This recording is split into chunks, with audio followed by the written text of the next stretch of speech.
नमस्कार साथियों। 12वीं कक्षा हिंदी विषय के अंतर्गत गद्य खंड का चौथा पाठ पहलवान की ढोलक, जिसके लेखक हैं फणीश्वर नाथ रेणु, के पाठ के सारांश का दूसरा भाग, पहला भाग हमने आपके सामने प्रस्तुत कर दिया है। दूसरा भाग शुरू करते हैं। तो आइए चलते हैं सारांश के बचे हिस्से की ओर। सारे लोग लुट्टन पहलवान के पक्ष में आवाज लगा रहे थे और अंततः मजबूर होकर राजा साहब को भी चांद सिंह से लड़ने की अनुमति दे दी गई। वहां पर बाजा बजने लगे। लुट्टन का ढोल भी अपनी धुन में बज रहा था, क्योंकि वह ढोल की आवाज को ज्यादा पकड़ता था। चांद सिंह ने लुट्टन को कसकर दबा लिया। वह गर्दन पर कोहनी डालकर चित्त करने की कोशिश कर रहा था। चित्त करना मतलब पीठ के बल लुटा देना। और पहलवानी में देखे, कुश्ती में, जिसको आप जूडो वगैरह बोलते हैं, उसमें पीठ के बल लिटा दिए तो उसकी हार हो जाती है। दर्शक व चांद सिंह का गुरु बादल सिंह भी चांद सिंह को उत्साहित कर रहे थे। लुट्टन की आंखें बाहर निकल रही थीं। जोर से वह दबा रहा था। छाती उसकी फटने को हो रही थी। उसके साथ केवल ढोल की आवाज ही उसके साथ था, जिसकी ताल पर वह अपनी शक्ति, हिम्मत और दाव पेच की परीक्षा ले रहा था। ढोल ने अचानक अपनी आवाज बदल दिया। धाक धीना तिरकट तीना की आवाज दोहराई। धाक धीना तिरकट तीना, जिसका अर्थ है दांव काट बाहर हो जा, दांव काट बाहर हो जा, ऐसा बजने लगा।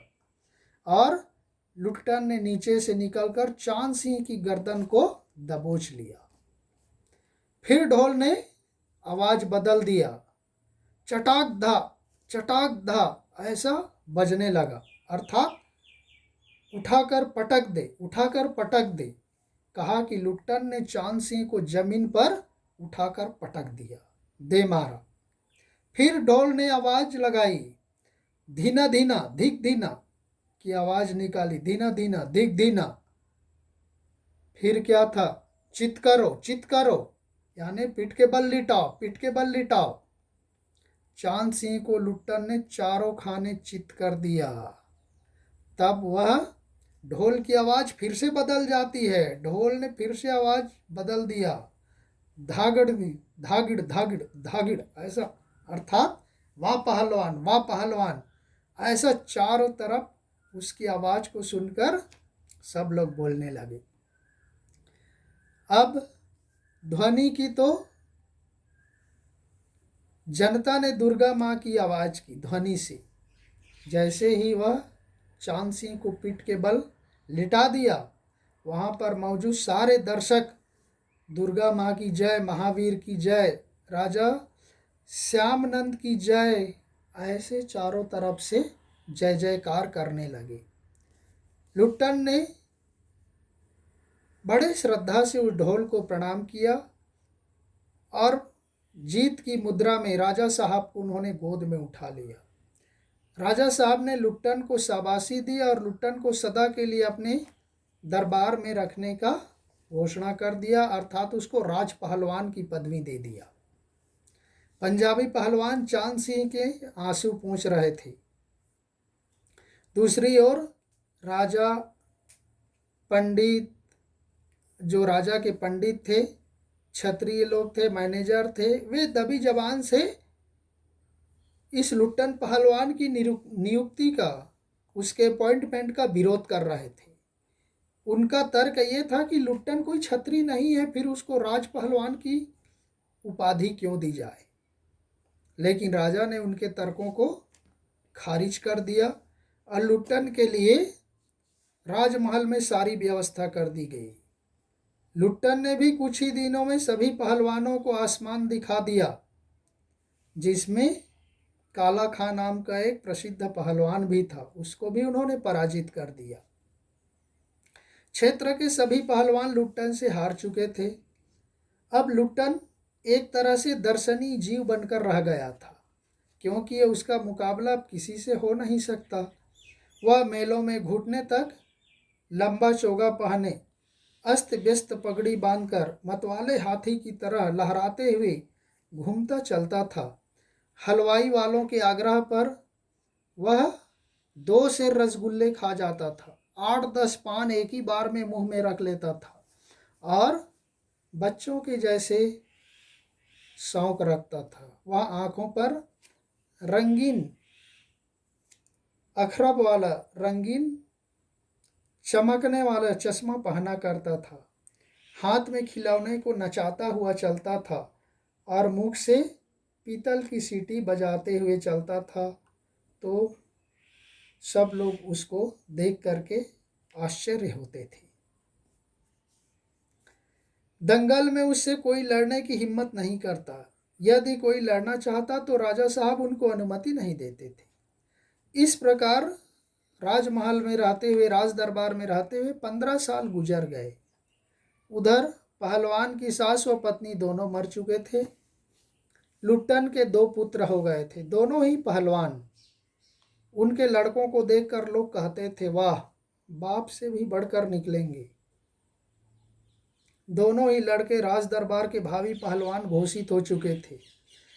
तीनों का भरण पोषण राजमहल की ओर से हो रहा था। लुट्टन ने लड़कों से कहा, मेरा गुरु कोई आदमी नहीं, यही ढोल है, अतः अखाड़े में उतरने से पहले ढोल को प्रणाम करना। उसने लड़कों को पहलवानी के सारे गुर सिखा दिए। समय व्यतीत हुआ। अचानक राजा साहब का स्वर्गवास हो जाता है, राजा साहब की मृत्यु हो जाती है और नए राजकुमार जो विदेश में रहते थे लौट कर आकर राजकाज अपने हाथ में ले लिया। राजकुमार ने प्रशासन को चुस्त दुरुस्त करने की दृष्टि से तीनों पहलवानों को राज दरबार से निकाल दिया, उनकी छुट्टी कर दी। तीनों बाप बेटे अपने कंधे पर ढोल रखकर अपने गांव को वापस चले गए। गांव वाले किसानों ने इनके लिए एक झोपड़ी बना दी, जहां वे गांव के नौजवानों व ग्वालों को कुश्ती लड़ाने सिखाने का काम करते थे। खाने पीने की खर्च की जिम्मेदारी भी गांव वालों ने ले ली, किंतु गांव वालों की व्यवस्था भी ज़्यादा दिन तक नहीं चल सकी। अब लुट्टन के पास सिखाने के लिए कोई नहीं थे सिवाय उनके 2 पुत्रों के। उसी समय गांव में भयंकर संकट आया। पहले सूखा पड़ा, जिसमें चारों तरफ खाने पीने की अन्न की कमी हो गई। फिर मलेरिया और हैजे का आक्रमण हुआ। जैसे आज कोरोना महामारी, वैसे उस जमाने में उसको मलेरिया हैजा को एक बहुत बड़ा बीमारी मानते थे और देखते ही देखते लोग सैकड़ों की संख्या में गांव में मर जाते थे। गांव में घर के घर खाली हो गए। प्रतिदिन 2-2, 3-3 मौत होने लगी। लोग एक दूसरे को ढाढ़स बंधाते, भरोसा देते और जैसे ही सूर्यास्त होता लोग अपने अपने घरों में चुपचाप घुस जाते, कोई आवाज़ नहीं निकलता। ऐसे में उस गांव में केवल पहलवान की ढोलक ही बजती थी। गांव मानो अर्धमृत के जैसा था।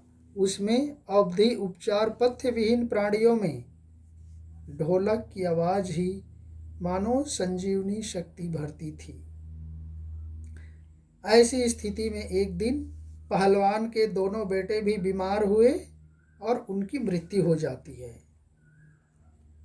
दोनों बेटों को मृत पाकर लुट्टन ने एक लंबी सांस ली और कहा, दोनों बहादुर गिर पड़े। उस दिन लुट्टन ने राजा साहब द्वारा दी गई रेशमी जांघिया अपने शरीर में पहना, शरीर में मिट्टी मलकर कसरत की और फिर अपने दोनों पुत्रों को कंधे पर लादकर नदी में बहाकर आ गया।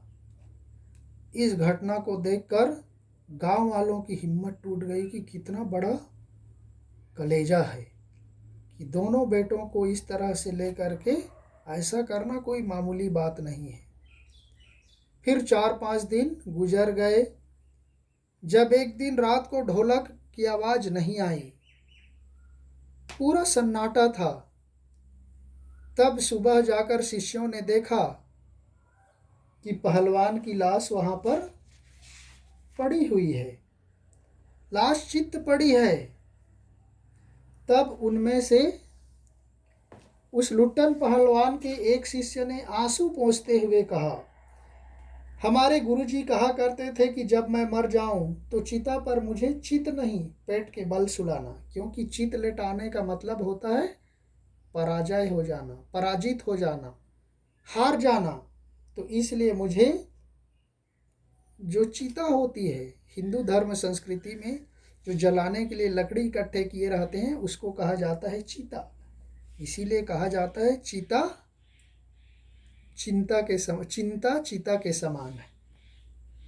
मुझे चित नहीं पेट के बल सुलाना, क्योंकि मैं जिंदगी में कभी चित नहीं हुआ, मतलब किसी से पराजित नहीं हुआ, इसलिए मुझे वहाँ पर पराजित होने की मुद्रा में नहीं सुलाना।